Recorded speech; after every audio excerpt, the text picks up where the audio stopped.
All right, hello everybody. My name's Peter. I have a video sponsored by Squarespace, and in a previous video, I mentioned that I was sick, but I'm all better now. I have purged all impurities from my body, and I am now in tip-top shape.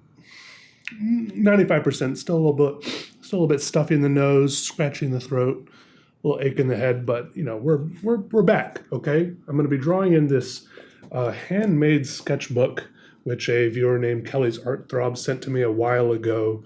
I have already drawn in it a little bit previously. Check it out. This drawing, a few pencil sketches here, and then look at that, a blank page for the utensils. These are some pencils that I bought in Florence, Italy, on my recent travels abroad, and there were several good art stores there that I wandered into and out of. Sometimes buying things, sometimes not. This one was called Manzani. Check it out. These caught my eye. Rotring. Been a big Rotring fan for a long time. In fact, a lot of the time it's been a love-hate relationship with Rotring pens. But these are mechanical pencils. Rotring 600. I have already a Rotring 800 lead holder somewhere around here. But here, check it out. I walked in, I saw this beautiful display case of Rotring 600 pencils. And I thought, I've just got to get some of those. Check out number 1 and number 2. Oh yeah, that's nice. A black and a blue. I stood there in the art supply store for quite a while looking at this display case because they had all sorts of Rotring pens on this little rack, and I thought, maybe they're like specially available here. And it turned out that these Rotring 600s were 50 euros there. And I tried to look them up on my phone to see how much they were online, but I was like deep inside some ancient stone building. Like, a lot of the buildings there are very old and ancient, and they block all cell signals. So they kind of had me on that front. I thought, hey, I'm just going to buy them. I'm here, when in Rome.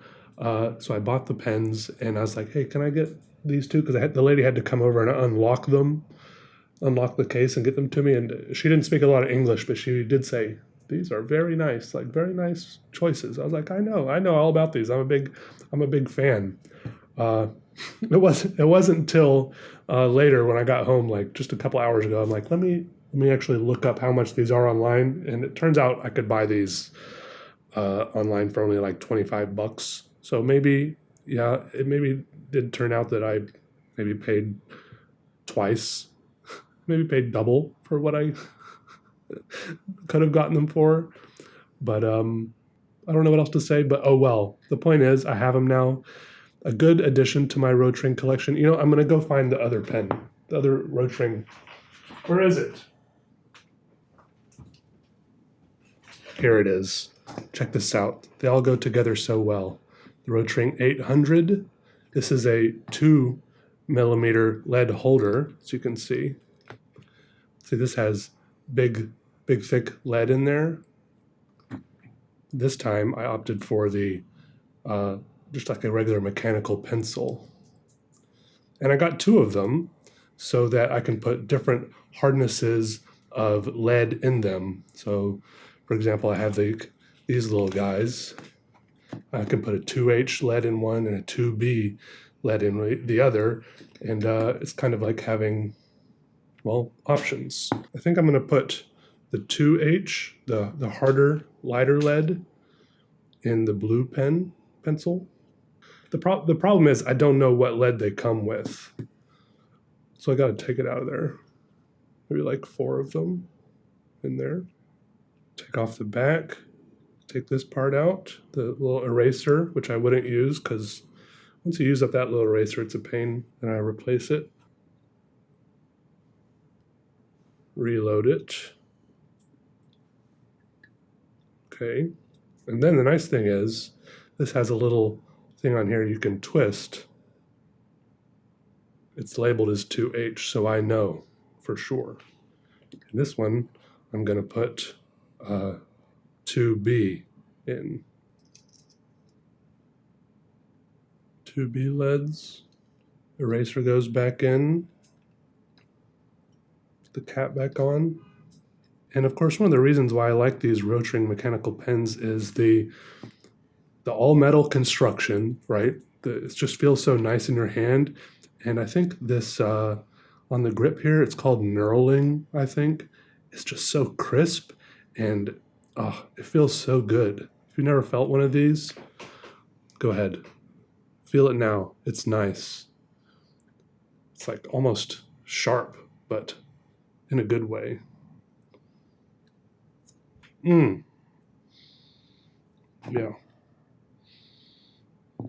The blue, of course, smells like blueberry, the black one. A little bit licoricey. This one. It's like the Airheads, the white Airheads. You ever smelled those? Like mystery flavor? Right, but Squarespace. It's a good way to set up your own website, get that up and running.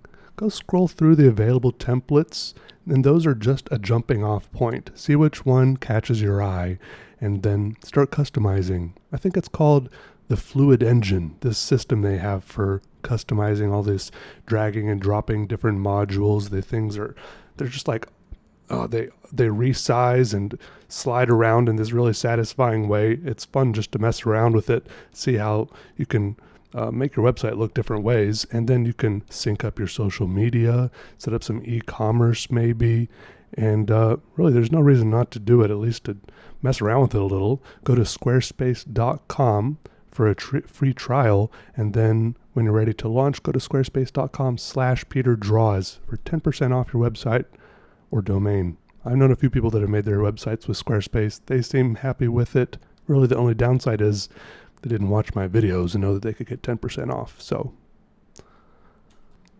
as I get into the drawing here, you might notice that I'm trying out a somewhat different style than I've been doing for a long time.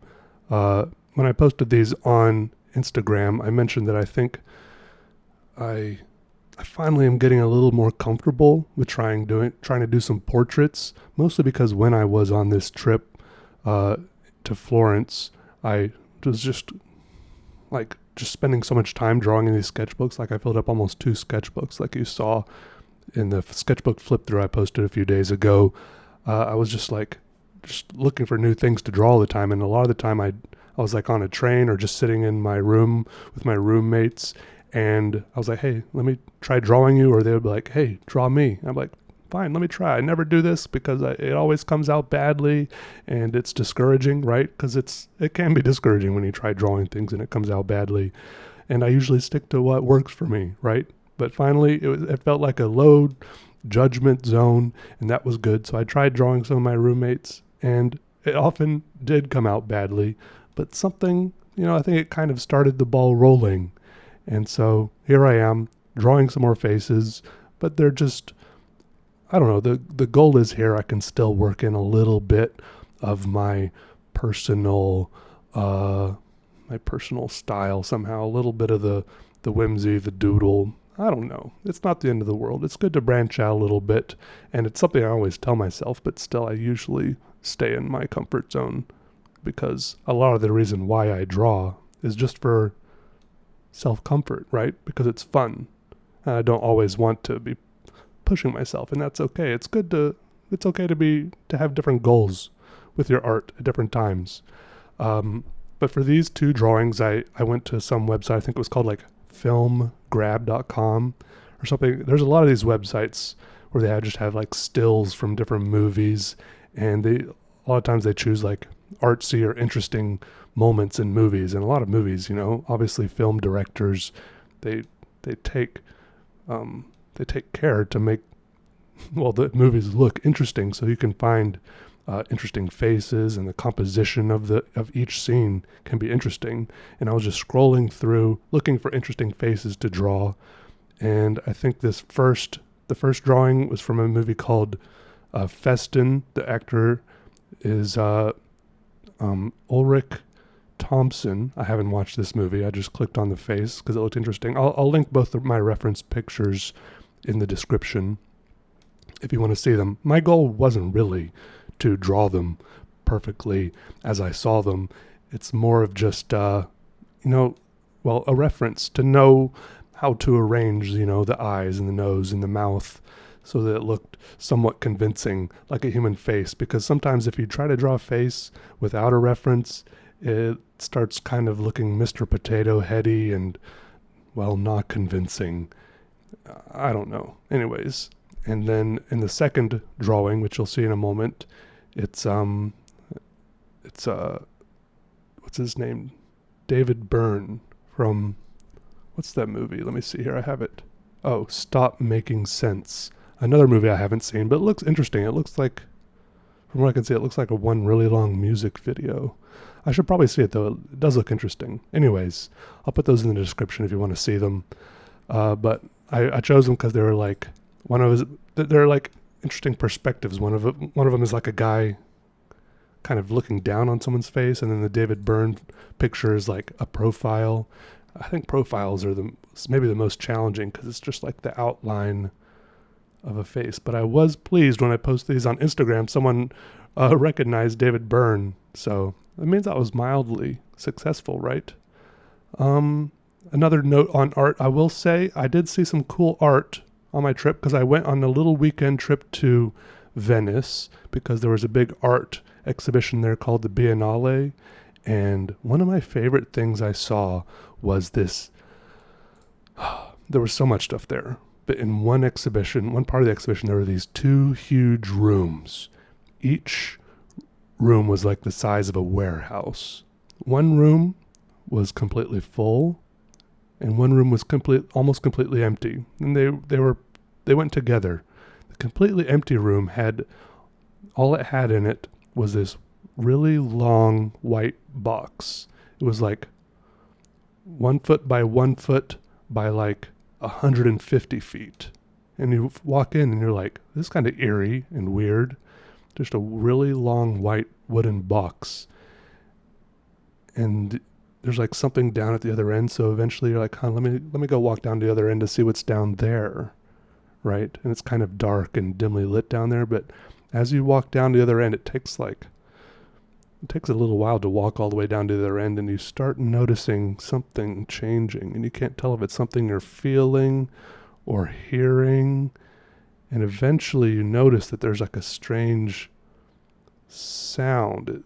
The huge white box is essentially I don't know if you'd call it a whistle or like one pipe from a pipe organ. The pipes in a pipe organ are essentially giant whistles, right? Is that the same technology? I don't know if you'd call it technology, but it was such a big pipe. It was just like such a low vibration. I know sound is vibrations, but you were almost like feeling it in your chest more than you could hear it. There was just like so much. I can't imagine how much air they had to pump into a pipe that big to make it make noise, but it was such a low, weird, eerie noise. It was amazing. And then in the next room, I loved it because I've always loved like scaffolding on buildings, right? I think I pointed this out before. I'm always taking pictures of scaffolding, and it's inspired a lot of my drawings and some of my sculptures, just because it's like such cool lines, and it creates like, if you stand back and look at a building that has lots of scaffolding, it's cool textures. But this was basically a giant warehouse-sized room full of scaffolding. It was like a giant scaffolding sculpture that you could walk through like a maze. And in the scaffolding sculpture were a bunch more basically box pipe organs being played by a music box type like ticker. You know how music boxes have that little cylinder with like tiny little knobs on it, and when the knobs touch something, I don't know how to describe it, but it was basically a giant mechanical pipe organ. Anyways, so eerie music was being played by different little sections of wooden box pipe organs throughout this thing. And in the center, there was this big, weird well looking thing with, it was like gray gel or slime being like sloshed towards the center in what looked like, you know how when a drop of water goes bloop and then there's like another as a result the water like bloops up, like I don't know. It's one of those things you had to be there and see it. Like the water was like constantly being squished towards the middle of this big circle, but it wasn't water. It was something thicker and weirder. I don't know. It was very odd and awesome, and I loved it. I don't know how else to describe it, but it was amazing. That was probably one of my favorite art pieces there. I took some pictures, but it's like taking a picture of a sunrise or fireworks. You know, it's never the same. It's one of those things you just gotta be there and experience it, because like the big giant box pipe in the previous room, or the scaffolding artwork you had to walk through, it's like it's all about it being all around you, about feeling it and navigating it. So the pictures are kind of pointless, I think. But anyways, I'm pretty happy with how these drawings turned out, as far as, you know, me not ever really doing something like this before. I mean, I have a little bit, but I think it's pretty new for me. So doesn't mean I'm never, don't worry, I won't not doodle again. I think I worked in some cool doodly aspects to this too. And I gotta say, this sketchbook that Kelly's Art Throb sent me, the paper is just the perfect texture for drawing with pencil on. It's just so delicious for drawing on with pencil. It like picked the grain of it. Oh, it's so good. So I don't really know anything about what the paper is. It feels slightly like watercolor paper, but it's a little thinner. So I think if I used watercolors on it, it would probably bleed through, but it's that kind of rougher texture. Anyways, thanks for watching, everyone. I hope you're doing okay. And yeah. All right. Goodbye.